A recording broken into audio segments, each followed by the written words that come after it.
winning in, we are competing in, we are repeating in, we are believing in. It's time for us to shift our mind from best in the world to best for the world. Make decisions intentional, to take decisions intentional, making decisions intentional. Make decisions intentional, to take decisions intentional, making decisions intentional. It creates a new world to mind a shift, intentionality, perceptuality, conceptuality. We are choosing to shift our mind to best for the world, best for our world. Make decisions intentional, to take decisions intentional, making decisions intentional. Make decisions intentional, to take decisions intentional, making decisions intentional.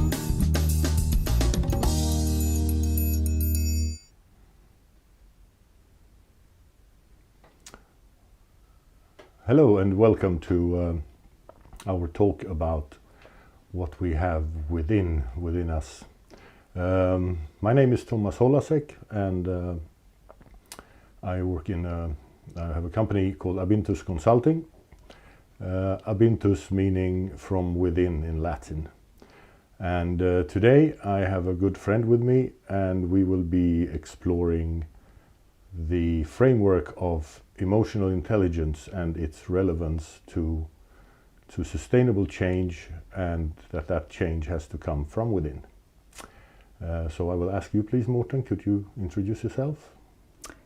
Yeah, of course. Morten Hedin is my name, and I've worked with this framework, emotional intelligence, since about 2014. So for me, this framework is a wonderful package of describing emotional and social abilities. So that is what we're going to do today, to describe how this is related to sustainability and so on. And my background is I've been having various manager and leadership roles since the late 90s, and I've always been interested in how you can develop and grow as a person and as a leader, and this framework is, for me, a very nice way of packaging how we can do this.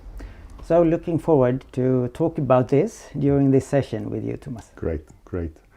If I understood you right in our earlier talks, you see the framework of emotional intelligence to be kind of a map or a model that is a part of what we could say is within. Yeah, what is within? I mean, within is maybe something that is inside yourself, in your brain, or whatever we have within ourselves. So, of course, a person have many dimensions. You have values, you have a certain sense of identity, and you have competences and lots of things. So this framework, emotional intelligence, is describing a level of abilities that every person has, 15 various competencies, and they come from the area of positive psychology. So this is science-based since the mid-90s. So those people wanted to figure out what type of abilities do persons have that are successful. So instead of focusing on things that creates illness and so on, depressions and so on, these guys wanted to figure out what do you need in order to be successful. So they found out 15, this framework. There are a couple of different frameworks describing this, but this framework that I have focused on, called EQI, from a Canadian company, has 15 various competencies that you can measure, and you can also develop these abilities during life. So 15 competencies, and then you have also one more, that is well-being. So you can also measure well-being, and you can measure how well-being actually is linked to success. And that is pretty clear now in science, that there is a very strong link between well-being and success. So that was for me very interesting when I found this concept, that actually if you focus on your own well-being, that is actually a way of becoming more successful, even in business.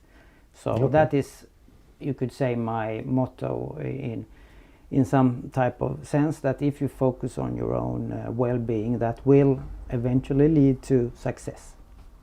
Well, how about that? Well, that I could definitely relate to that, because of course when I've spent 25 years in the managing positions, and the periods when I have been well, obviously also were more successful than in the periods when I didn't feel well. So how could we what from an EQ point of view, what are the parameters creating the well-being? Yeah, the science proves that there are 4 emotional competencies that is heavily linked to well-being. So well-being is defined as the ability to feel satisfied with yourself and also with others and with life in general. So that is the definition of well-being in this concept. And then you have seen that there are 4 different competencies that are heavily correlated to well-being. And I would say the most intuitive, and let's say the first one, is self-regard.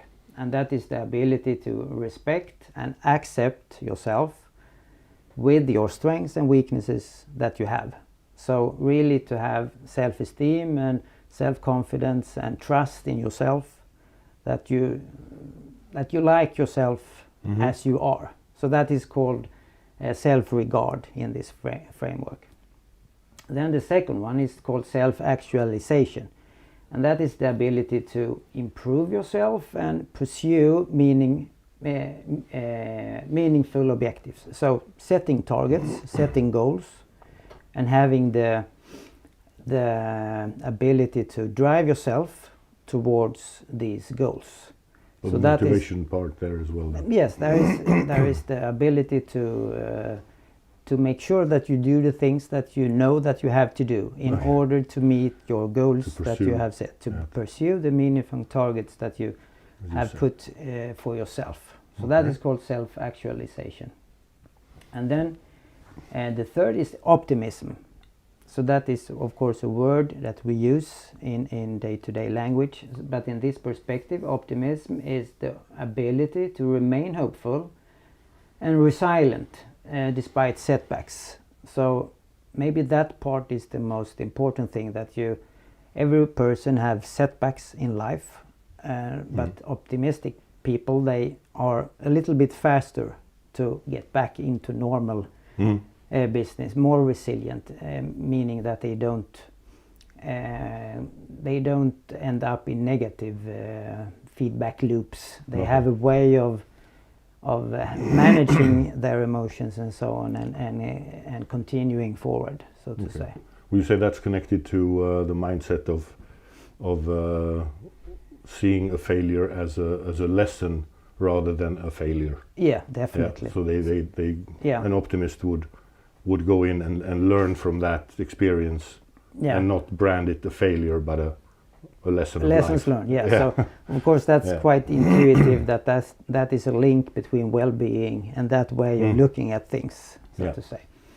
And then a very strong another ability that is called interpersonal relationships, and that I think is talked a lot about in society today, that we are talking about that human beings are social type of beings. If you go back a couple of 100,000 years to Africa and where we come from, we know that we used to live in tribes, and we have a lot of focus in relationships. So this ability means that you have an ability to develop and maintain satisfying relationships with people.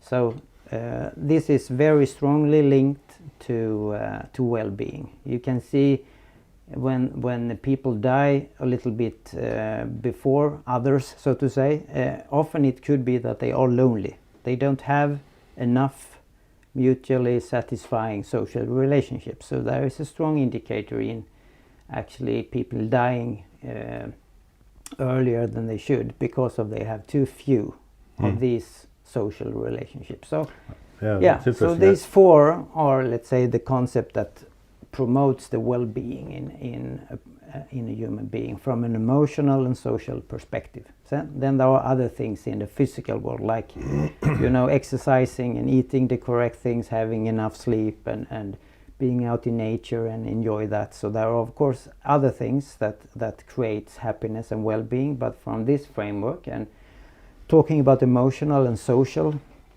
perspectives, these four are the ones that you have seen correlates a lot with well-being. I during my time as in managing positions, I experienced that my well-being was very much tied to how authentic I could be at work. If I, let's say that you feel really well at work, you have a good relationships both upwards and downwards in the organization, or and then there's an organizational change and maybe a change of values and behavior. And for me personally, it changed at one point, and suddenly I didn't feel I could be acting out my authentic leadership as I did before that organizational change. What can you? I couldn't be authentic anymore. I had to adapt to the new way of working, which wasn't. I didn't share all of those values. So authentic leadership, you can see that there are actually 6 of these emotional competencies that you have seen is heavily linked to this authentic leadership, and well-being, of course, as you mentioned, is a foundation to being successful in any role that you have and so on. So if you feel like you're not feeling enough happy, or your well-being is low, then it's a problem to act as a leader. That is a challenge. If you go to work and you feel that you do not have enough of your personal well-being, it's hard to be a positive energy force in your leadership role. So I have to mention the book that stands here. I've been having a blog since 2009, and my personal favorites is packaged in this book. And so this is about leadership and communication and so on. And there is a lot of various leadership styles, you can say. That as a leader you can be more visionary, you can be more innovative, you can have a coaching leadership style, and then there is actually a style that is the authentic leadership style. Okay. And as I mentioned, there are some of these emotional intelligence that you have seen that you need to have a quite good level of these 6 abilities in order to be able to have an authentic leadership styles. So should we take them maybe one by one and see what they are? Can you just clear one thing before? Yeah. But you still have to be authentic in the innovative style or in the maintenance style, or how do you look at that? Yeah, I think from this framework, emotional intelligence, they have seen that there are 4 major dimensions of leadership. And the authentic is one of them. Then you have the innovative and the visionary and the coaching, and of course they are interlinked in some way. So I think it's a good way of being authentic in any type of leadership role that you have. Yeah, because that leads, if you can act authentic, if you are in an innovative type leader, you need to work in an innovative way. Yeah. So you Yeah. have to be authentic to yourself. So Yeah.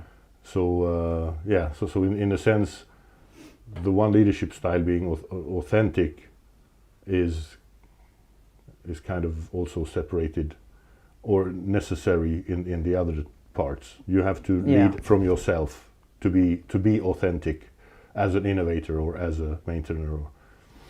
Yeah, I mean, I think authentic leadership style, as a general description, is that you say the things that you mean and believe in. You are transparent and you are a role model and so on. So it doesn't really matter which type of leader you are, so to say. You always, if you want to be sustainable in life, you need to have this authentic dimension, you can say. And also, as a part of that, it's good to focus on your well-being, because it's easier to have any style when you feel happy and you have a high level of well-being.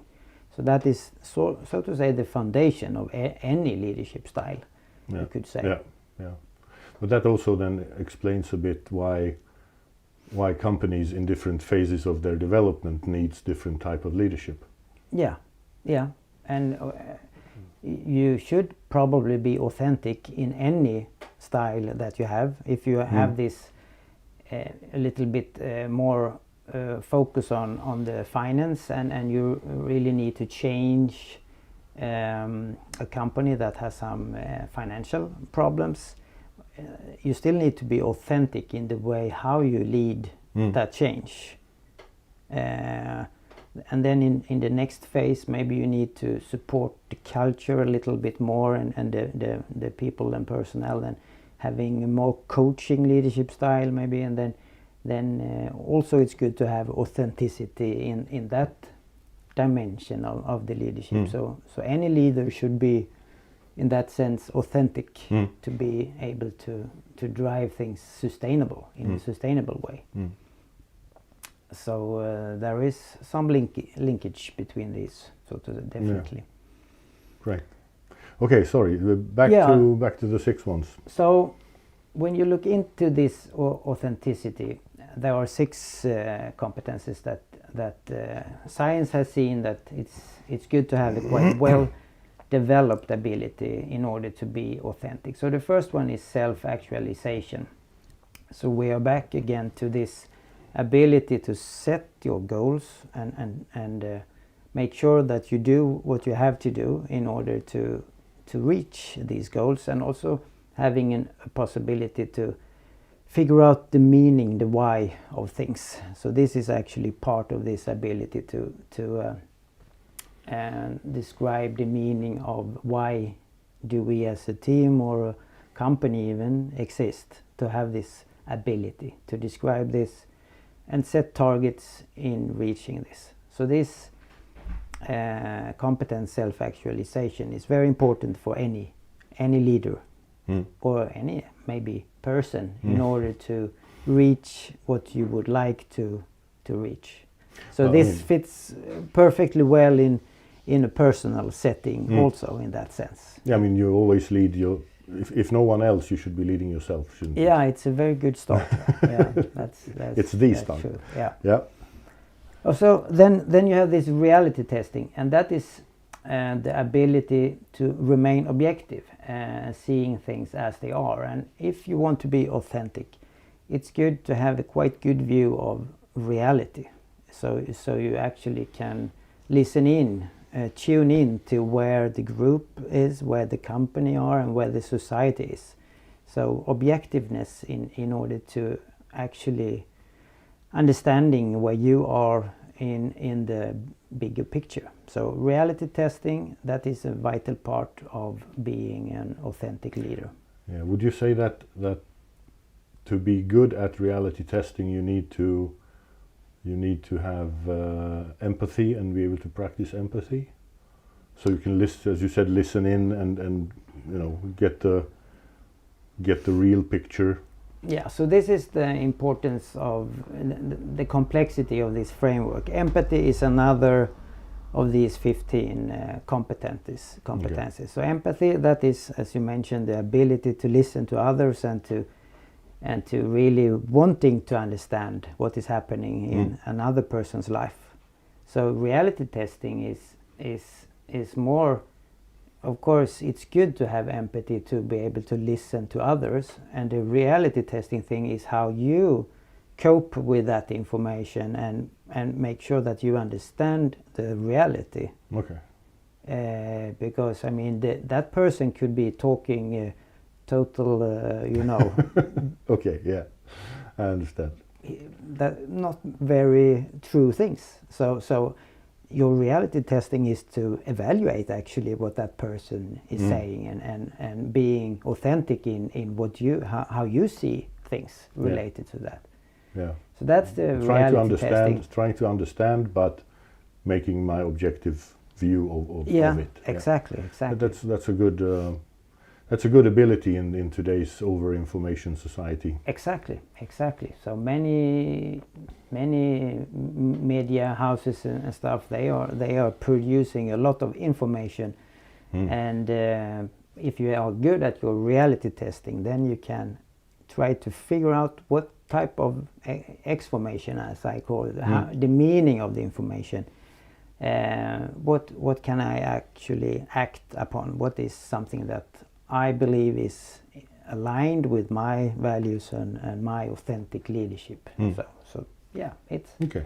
Thank you. It's a good competence. And then number 3, self-regard.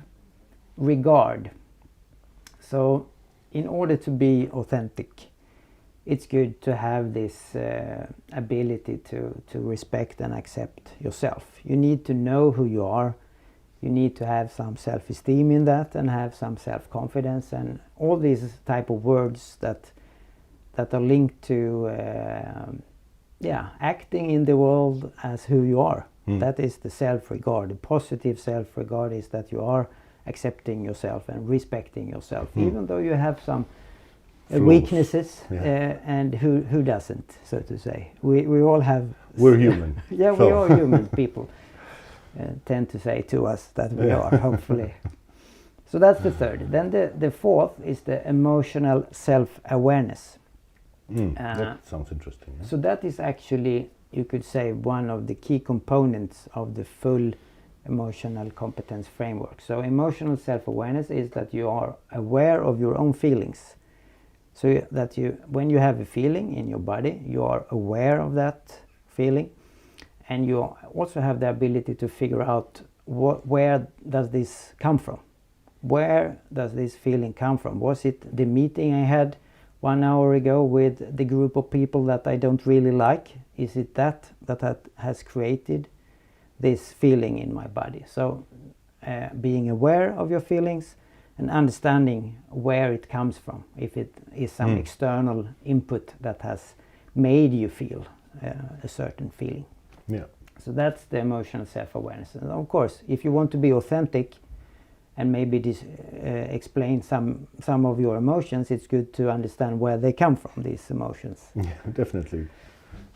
So that's the 4th. The 5th is the social responsibility, and that is one of these concepts that is linked to interpersonal things, but it's not between people, it's between groups or maybe even to the society. So it's to have and feel a responsibility towards the bigger picture, not only your small project or team, but maybe the whole company or the whole community or things like that. So understanding how you actually participate in the bigger picture, in the context of society. Maybe you want to be part of something bigger, and then that is the social responsibility part, and that's good. If you want to be authentic, it's good to know what are you part of. Are you part of something bigger, and how do you define that for yourself? Yeah. Well, sitting in the Best for the World broadcast, that is quite a important aspect. Exactly. Yeah. So that is one part of Yeah. of being part of something bigger, that you want something larger than just having your own small, let's say, business kingdom. So this is working together in a bigger context. Yeah. And then the last one is the independence ability. the ability to be self-directed and free of emotional dependencies on others. So it means like if you feel within yourself that you want to say something or you want to do something, if you have this independency, then you actually will do it. If you have a little bit poorer independency, then maybe even though you know what you would like to do, maybe you don't do it because you feel like maybe others will, so to say, think that you are strange or whatever. But if you are independent, then you have the strength to actually do the things that you know is right for you. If you want to be authentic, then you have to do the things that you know that you would like to do. So that's the independence part in this. That's pretty close to the self-esteem and self part. Because sometimes you think that the other ones probably know better than me, but you need to be the independent, and you need to have the belief in yourself to become independent in a sense. Yeah. So as you mentioned, these 15 abilities, they are very strongly interlinked, but they still are different abilities, these 15 in the emotional competence framework. But as you mentioned, as a human, as a person, you need to have a good balance between the various emotional competencies, because they together make a profile of you as a person. So there are quite strong links between various emotional competences, and that is something that you can dig deeper into if you are interested in this framework. There is a lot of things to find in my blog and in various places about this framework. So yeah. Another thing that when we're talking about all these abilities that actually create the way we can create sustainable change, and we can create, in a sense, sustainability, meaning lasting results in whatever we want to do. Now, if I take this expression like, that person is a born leader. He gets people to follow, and what about this? These abilities, is that something that you're born with, and that's it, or can you develop them? Yeah. Can you develop them? Can you become better? Yeah. So one reason why I felt this framework was so interesting is that all these 15 abilities is something that you can develop during life. But then, of course, we know that we are born with some setup from our parents. We get some genes, and you have a certain ability in each of these from the beginning, more or less, and then you can develop it also during your younger years, when you are 5, 10, 15 years, depending on the context where you are brought up and so on. But as I see it, maybe the most powerful thing about this is that when you do a benchmark of yourself, figuring out what are your strengths and weaknesses in this framework, then you can decide to practice. Maybe the optimism is something that you find that I need to practice my optimism, because I have understood during my life that I don't have quite that good ability in acting in a optimistic way. So then there are things to exercise and practice. Every ability you can practice. So every ability, we're born with all the abilities. Yeah, in some way or another, higher or lower. Yeah, but all the abilities are there from the beginning. Yeah. And then you are conditioned in the first 5-7 years of your life, with influenced by parents and let's say, not as a child, not being able to filter as you can do when you are grown up. Yeah.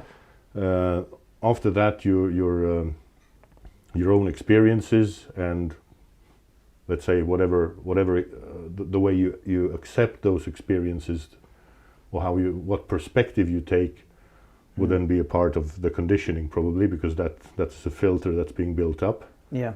But then you can make, the day you become conscious about these abilities, and conscious that you could actually choose your perspective on things, then you can start to practice and develop your EQ in the direction that you want. So I mean, this is basically personal development, and one vital part of that is self-awareness. You need to figure out who you are right now, and then maybe you set a target. I want to be more like this, and then you can practice those abilities that you believe will help you to get more into what you would like to be. So this is more or less personal development in this framework, in its core.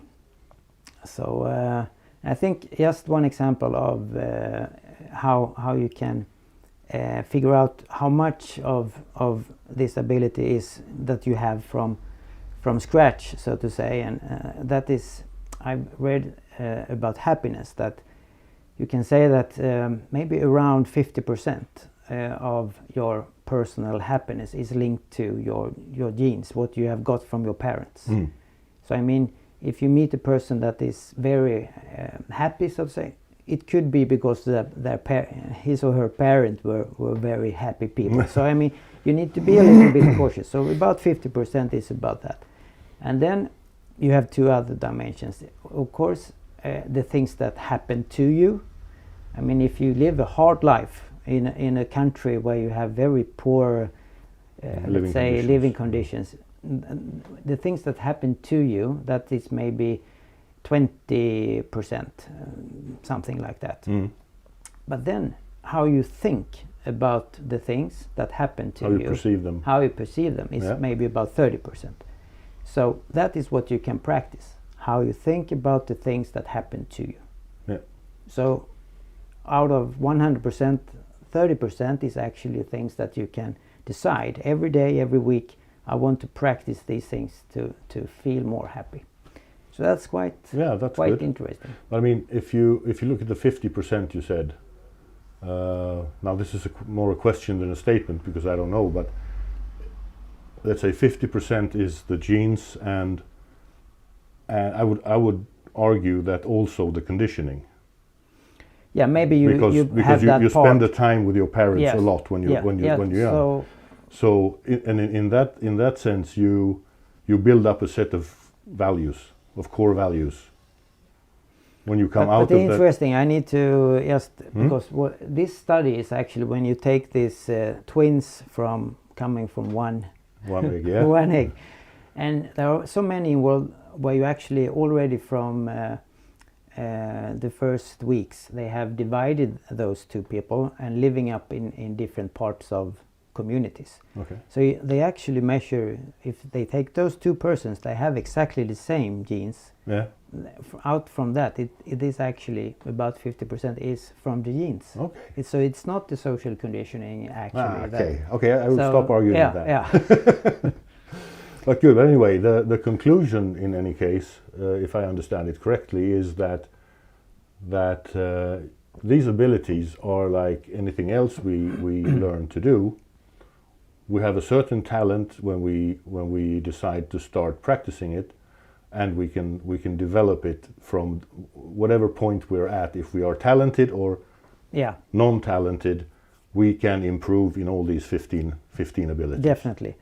And you can also say, of course, it's often hard work, because I mean, it's not always easy. You need to figure out what you want to do. You need to find how you want to practice this, and you need to be persistent in doing in this. Well, I would say the first step is to become aware. The awareness of where I am, and the awareness that I can consciously find or choose the path forward. Yeah. And then how, and repeat. Practice makes perfect. Yeah. Okay. That's true. Great. Thank you very much, Morten. You're welcome. Me and Morten, thank you for looking at us. and listening to us. We hope you got something with you to think about. Morten, any last words? Well, what would that be? I think something that is good for everyone to have with you in life is that you have a certain skill set, certain abilities, and it's always possible to improve in the direction you want. And well-being is the foundation for this. It's easier to learn when you feel well. Yeah, definitely. Great. I think that's a good conclusion. Thank you very much, and be well.